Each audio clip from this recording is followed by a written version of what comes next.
महाभारत का युद्ध हमें ये सिखाता है कि अगर तुमने अधर्म का साथ दिया तो तुम्हारी कितनी बुरी तरीके से दुर्गति हो सकती, तुम्हारा विनाश तय है। और वहीं पर जो महाभारत का युद्ध हुआ था लगभग आज से 5000 वर्ष पूर्व द्वापर युग के अंत में हुआ था। और वहीं पर अगर हम बात करें महाभारत युद्ध की मुख्य कारण की, तो उसमें बहुत से ऐसे पात्र हैं जो कि महाभारत युद्ध के मुख्य कारण बने थे। तो सबसे पहले हम शुरुआत करते हैं धृतराष्ट्र। धृतराष्ट्र जो कि उस समय में हस्तिनापुर के राजा थे और वहीं पर कौरवों के वो पिता भी थे। धृतराष्ट्र जो कि अपने पुत्र मोह में इतने ज्यादा अंधे हो चुके थे, वो पैदा तो भले ही अंधे हुए थे लेकिन अपने पुत्र मोह में वो इतने ज्यादा अंधे हो चुके थे कि कभी भी उन्होंने दुर्योधन को सही से नहीं समझाया। और जो कि दुर्योधन था वो बहुत ज्यादा अधर्म करता चला गया। धृतराष्ट्र जिन्होंने दुर्योधन को सही सीख नहीं दी और वहीं पर जो कि आगे चल के महाभारत के युद्ध का सबसे बड़ा कारण भी बना। धृतराष्ट्र भले ही जन्म से अंधे थे लेकिन उनकी नियति, कर्म और उनका पुत्र मोह भी बहुत ज्यादा अंधा हो चुका था। उन्होंने ये जानना जरूरी नहीं समझा कि क्या सत्य है क्या गलत है। भगवान श्री कृष्ण ने जब उनसे 5 गांव मांगे तब भी उन्होंने दुर्योधन को सही से नहीं समझाया। अगर उस समय में भी वो समझा देते तो महाभारत का युद्ध रुक सकता था। वहीं पर अगर हम बात करें दूसरे नंबर पे, तो दूसरे नंबर पे आते हैं भीष्म पितामह। द्रौपदी का जब राज्यसभा में इतना ज्यादा अपमान हो जाता तो वहां भी भीष्म पितामह मौन रहे थे। भीष्म पितामह जिन्होंने प्रतिज्ञा ले रखी थी कि मैं कभी भी हस्तिनापुर का राजा नहीं बनूंगा और उन्होंने ये संकल्प ले रखा था कि मैं हमेशा ही हस्तिनापुर की सहायता करूंगा, रक्षा करूंगा। लेकिन वहीं पर अगर हम बात करें भीष्म पितामह की, भीष्म पितामह जो कि इतने बड़े ज्ञाता थे अस्त्र शस्त्र के, वहीं पर वो धार्मिक भी थे। लेकिन वहीं पर अगर बात करें हम द्रौपदी के अपमान की, तो वहां पर भीष्म पितामह मौन रहे और उन्होंने दुर्योधन को कुछ नहीं कहा। अगर वो भी दुर्योधन को उस समय में अच्छे से समझाते तो शायद महाभारत का युद्ध रुक जाता। भीष्म पितामह भले ही इतने बड़े अस्त्र शस्त्रों के ज्ञाता थे, वो धार्मिक थे, लेकिन अगर बात आई धर्म और अधर्म की तो उन्होंने अधर्म का साथ दिया, जो कि महाभारत युद्ध का सबसे बड़ा कारण था। और वहीं पर अगर हम बात करें तीसरे नंबर पे आते हैं मामा शकुनी। मामा शकुनी जो कि हमेशा से ही चाहते थे कि जो कौरव और जो पांडव वंश है उनका नाश हो जाए, क्योंकि मामा शकुनी ने प्रतिज्ञा ले रखी थी कि मैं भीष्म पितामह के समस्त वंश का नाश कर दूंगा। तो उसने दुर्योधन को पांडवों के खिलाफ इस तरीके से भड़का दिया कि जो दुर्योधन था वो सही और गलत का फैसला लेने में ही असमर्थ रहा। उसने हमेशा ही पांडवों से घृणा भी करी। मामा शकुनी कभी नहीं चाहता था कि जो दुर्योधन है वो पांडवों का साथ दे, बल्कि वो ये चाहता था कि कैसे न कैसे करके इनके पूरे वंश का ही नाश हो जाए। मामा शकुनी जो कि महाभारत में एक मुख्य पात्र भी थे, जो कि राजनीतिक भी माने जाते थे। उनकी राजनीति बहुत ज्यादा कुटिल होती थी, वहीं पर उनके पासे भी उनका ही कहना मानते थे, जिन्होंने महाभारत का युद्ध करवाया, जो कि कभी नहीं चाहते थे कि महाभारत का युद्ध रुके। नहीं तो श्री कृष्ण तो दुर्योधन को कैसे न कैसे मना लेते युद्ध रुकने से। वहीं पर जो मामा शकुनी थे वो भी महाभारत युद्ध के सबसे बड़े खलनायक माने जाते हैं। और वहीं पर अगर हम बात करें चौथे नंबर पे, तो चौथे नंबर पे आते हैं अंगराज कर्ण।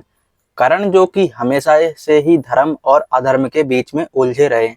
वहीं पर जो कर्ण थे उन्होंने दुर्योधन को ऐसा वचन दिया हुआ था कि वो हमेशा ही दुर्योधन का साथ देंगे। दुर्योधन जो कि शुरुआत से ही गलत करते हुए आया था पांडवों के साथ, लेकिन जो कर्ण थे वो अपने वचन के चलते दुर्योधन का साथ देने में विवश थे।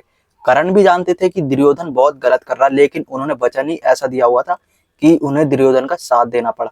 वहीं पर हस्तिनापुर में जब द्रौपदी का अपमान हुआ तो वहां पर कर्ण ने भी द्रौपदी का बहुत अपमान किया, वहीं पर उसको वैश्य कहकर संबोधित भी किया था। कर्ण ने भी द्रौपदी का अपमान किया। और जब युद्ध की बात आई तो जो कर्ण था धर्म और अधर्म के बीच में उसने अधर्म का साथ दिया। दुर्योधन जो कि अधर्म के रास्ते पर चलता आ रहा था और दुर्योधन ने महाभारत युद्ध में कोई कमी नहीं छोड़ी, और उसके चलते जो कर्ण और जितने भी कौरव पक्ष में थे वो दुर्योधन के साथ आए, जो कि अधर्म के साथ जुड़े और महाभारत युद्ध का सबसे बड़ा कारण भी बने। वहीं पर अगर हम बात करें पांचवें नंबर पे, तो पांचवें नंबर पे आते हैं धर्मराज युधिष्ठिर। युधिष्ठिर जो कि धर्मराज के नाम से जाने गए पूरी महाभारत में। कहा जाता है कि वो कभी भी गलत नहीं बोलते थे, कभी भी झूठ नहीं बोलते थे। उन्होंने भी एक जगह झूठ बोला था जहां पर द्रोणाचार्य का वध करना था। लेकिन अगर हम बात करें युधिष्ठिर की, तो युधिष्ठिर जिसको इस चीज का पता था कि मामा शकुनी जो कि शुरुआत से ही दुर्योधन के साथ मिलके उनके साथ गलत करते हुए आ रहा है, लेकिन शकुनी के कहने पर फिर भी वो उनके साथ चौसर खेलने के लिए तैयार हो जाता, जबकि युधिष्ठिर को इस चीज का पता था कि उनके साथ छल हो सकता है, लेकिन वो उनके साथ में चौसर खेलने के लिए तैयार होता है। और जब चौसर खेलता तो वो अपना राज धन हर चीज हार कर, अपने भाइयों को हार कर, खुद को हार कर, और वहीं पर द्रौपदी को भी हार जाता है। तो अगर हम ये कहें कि महाभारत का एक मुख्य कारण अगर युधिष्ठिर है तो ये गलत नहीं होगा, क्योंकि जब द्रौपदी का अपमान हुआ वहां पर भी उन्होंने उसी समय में तुरंत ही इस चीज का निर्णय नहीं लिया कि द्रौपदी का अपमान कैसे हो सकता है। उन्होंने इस चीज को नहीं टोका क्योंकि वो वचनबद्ध थे, क्योंकि दुर्योधन ने उन्हें अपना दास बना लिया था। तो एक मुख्य कारण ये भी था कि युधिष्ठिर जो कि भले ही धर्मराज के नाम से जाने गए, लेकिन उनकी वजह से भी महाभारत का युद्ध हुआ। वहीं पर अगर हम बात करें छठे नंबर पे, तो छठे नंबर पे आते हैं दुर्योधन। दुर्योधन जो कि हमेशा से ही पांडवों के साथ गलत करते हुए आया था, और जो कि कभी नहीं चाहता था कि पांडवों के साथ में कुछ सही हो। उसने लक्षगृह में भी उनको मारने की कोशिश करी, वहां पर अगर वो बच गए तो जो पांडव थे उनको वनवास भी भेज दिया गया। और वहीं पर पांडव जब वापस भी आए तो तब भी वो नहीं माना, और जब श्री कृष्ण हस्तिनापुर में पांडवों की तरफ से शांति दूत बन के आए और दुर्योधन से जब उन्होंने पांडवों के लिए 5 गांव मांगे तो दुर्योधन ने उसे भी देने से मना कर दिया। शकुनी अगर दुर्योधन के साथ नहीं होता तो जो श्री कृष्ण थे वो कहीं ना कहीं से जो दुर्योधन है उसको मना लेते, लेकिन दुर्योधन नहीं माना और महाभारत के युद्ध का कारण बना। और वहीं पर अगर हम बात करें 7वें नंबर पे, तो 7वें नंबर पे आता है द्रौपदी का अपमान। द्रौपदी का अपमान जहां पर इतने बड़े बड़े ज्ञानी बैठे हुए थे, धर्म के ठेकेदार बैठे हुए थे, जहां पर कृपाचार्य, गुरु द्रोण, वहीं पर भीष्म पितामह जो कि अस्त्र शस्त्रों के ज्ञाता थे, धार्मिक भी थे, लेकिन जब बात आई द्रौपदी के सम्मान की तो वहां पर वो सारे चुप रहे। द्रौपदी का जब चीरहरण हुआ तब भी वो सारे मौन ही रहे, जहां पर निर्णय हो गया था कि अब महाभारत का युद्ध होकर ही रहेगा। और जैसे जैसे उन्होंने अपनी उस राज्यसभा में प्रक्रिया दी दुर्योधन के चलते, वैसे वैसे ही आपने देखा होगा कि जो महाभारत का युद्ध हुआ था उसमें उन सबका श्री कृष्ण ने उसी तरीके से अंत भी करवाया था।